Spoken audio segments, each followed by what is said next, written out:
Gaspar Yanga's slave rebellion. Gaspar Yanga was born in 1545, but his death year is unknown. He was an African leader of a maroon colony.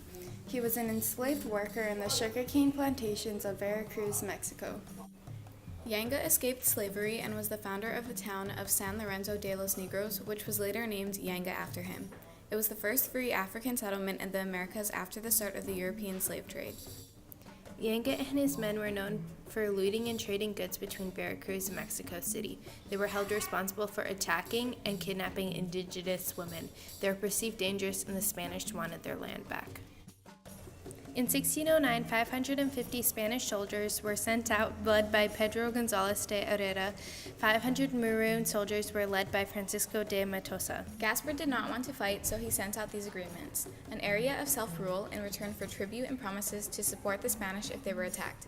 In addition, he suggested that this proposed district would return any slaves which might flee to it. There were losses on both sides, and the Spanish burnt the settlement. The Maroon colony scattered, leaving the Spanish without a way to win. In 1618, the treaty was signed, and by 1630, the town of San Lorenzo de los Negros de Severo was established. The social effects of the Maroon colony winning the battle resulted in an agreement between Yanga and the colonial leader for the African community. Today, the town of Yanga reports approximately 20,000 citizens that is now primarily mixed heritage. The Spanish finally agreed to Yanga's terms, but with some negotiations. Only Franciscan priests would be able to attend to the people, and Yanga's family would be granted the right to rule. In 1618, the treaty was signed, and in 1630, San Lorenzo de los Negros was established. The slaves are able to grow and sell crops within colonies. They are self-sufficient because they made money from the crops that they sold and had enough land to create a place for everyone to live effectively.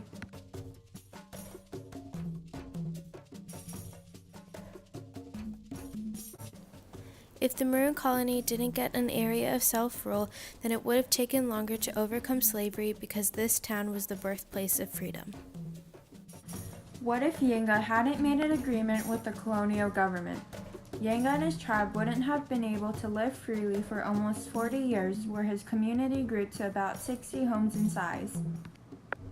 If the Spaniards hadn't won, everyone in the Maroon tribe would have been killed or enslaved by the Spanish.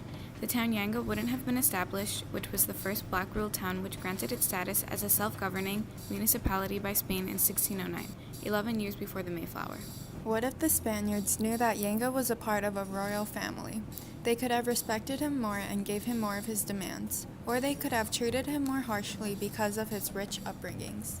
The Maroon colony and the Spanish would not have made an agreement, which could have resulted in many more deaths, and many more slaves could have been sold or worked in plantations. The agreement would not have made it possible to have a colony where slaves could live free. This would have made it harder to overcome slavery, as previously stated. The Spanish would have had more slaves, which resulted in more crops, and that's how they would have gotten more money. They also would have been able to sell the slaves for money.